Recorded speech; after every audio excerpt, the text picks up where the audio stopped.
So, Sonic Team Racing released, and it seems that by default, some news outlets immediately resorted to the pitchforks again.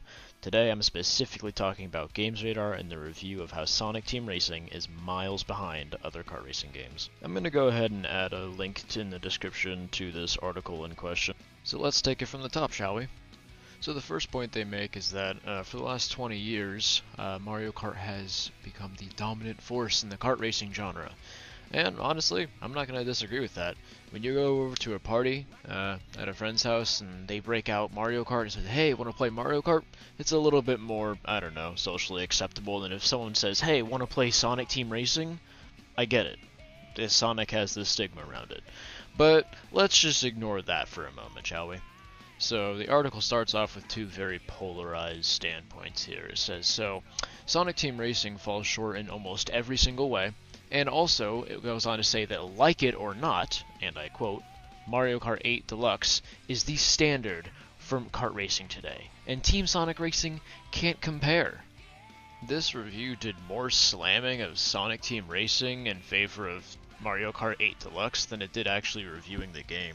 Since this article seems so vehemently dead set on comparing specifically Mario Kart 8 Deluxe to Sonic Team Racing, I would like to indulge them in that endeavor.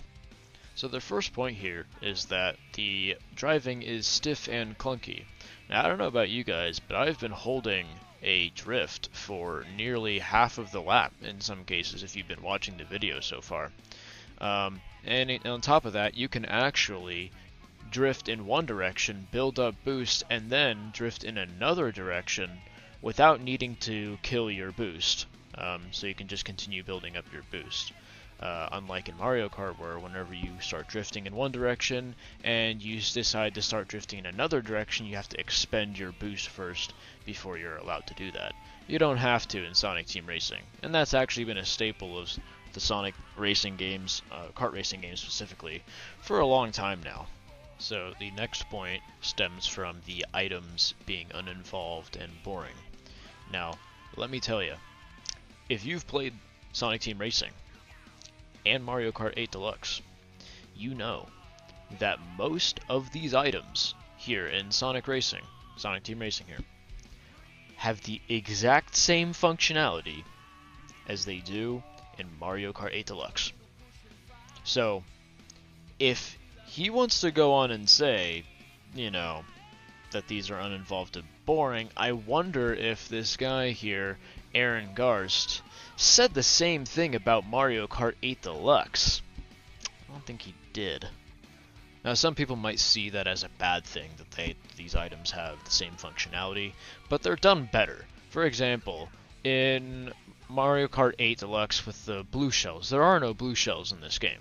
You can't be in first place and have your victory robbed from you by someone who isn't even rendered on your game yet, because he's so far behind you, okay?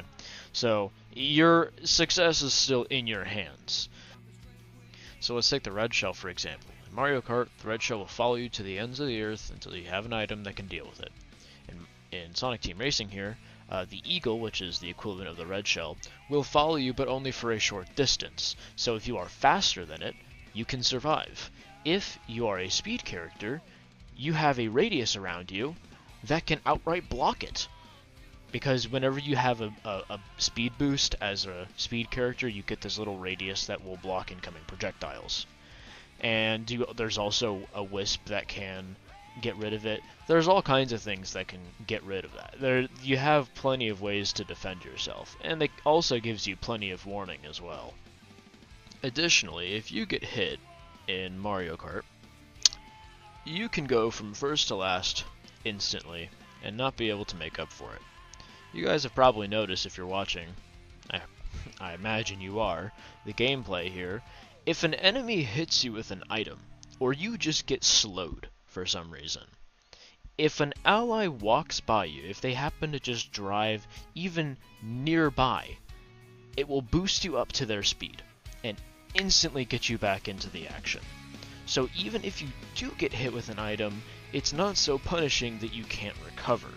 In fact, you can keep your place. Next, they say, at its core, Team Sonic Racing doesn't feel as fun as it could because vehicles make blocky turns. and drifting feels unimportant and unresponsive.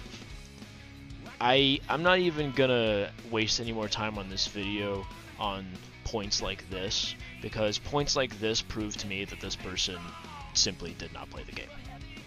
Or either that, or like I'm gonna get to in a little bit, there's another reason. The next point here is, where are the Chaos Emeralds?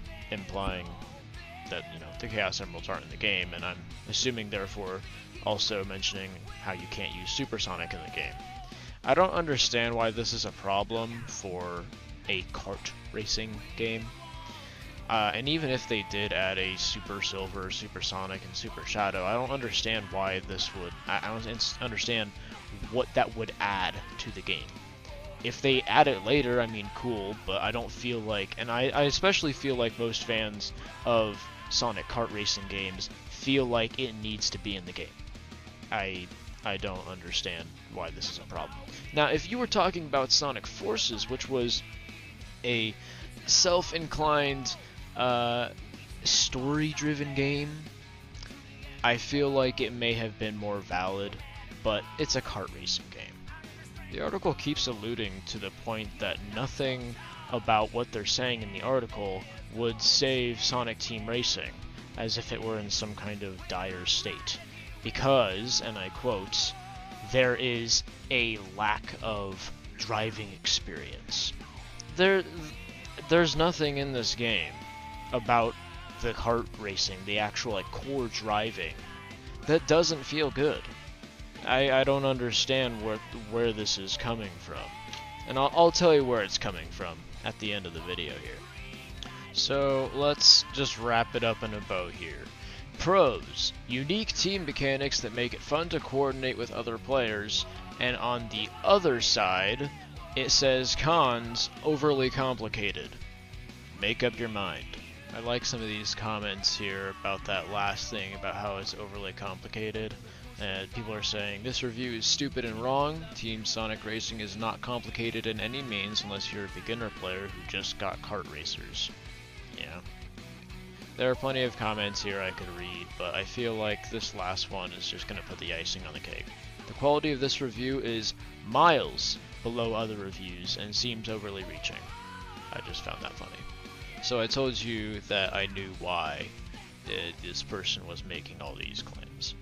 And I'm gonna go ahead and come out and say it. This is probably not going to be what people want to hear, but I really don't care. It's popular to hate Sonic. Sonic is, unfortunately, the laughingstock of a lot of parts of the gaming industry, and while I feel I don't like that, I can't disagree with the fact that I feel like it's not undeserved. But do I feel like this should be getting the hate it is? No. Because making fun of Sonic is totally fine if you have reason to do so. Just like anything in the real world, of course. But this game, it's fine. It's fantastic, honestly. And I feel like trying to compare it to something that it clearly took inspiration from and tried to improve upon and did in an interesting way, it is just wrong. This review is completely awful. I feel like this game has a lot of potential as a party game, especially because of the whole co-op and PvP kind of outreach on it, because in this game specifically you can play 3v3v3v3 or just, you know, 1 versus 1 versus 1 with just AI as the teams, and I feel like the team dynamic makes for really cool co-op gameplay that you just can't get from Mario Kart 8 Deluxe. I don't care about comparing it to Mario Kart 8 Deluxe, but this review seemed to, so I'm gonna roll with that. Overall, I just feel like this game got a lot of undeserved hate in this article specifically. I haven't looked at other articles, but I just wanted to make a video about this one because I felt like it was extremely overzealous, and I hate to say it, a Nintendo fanboy.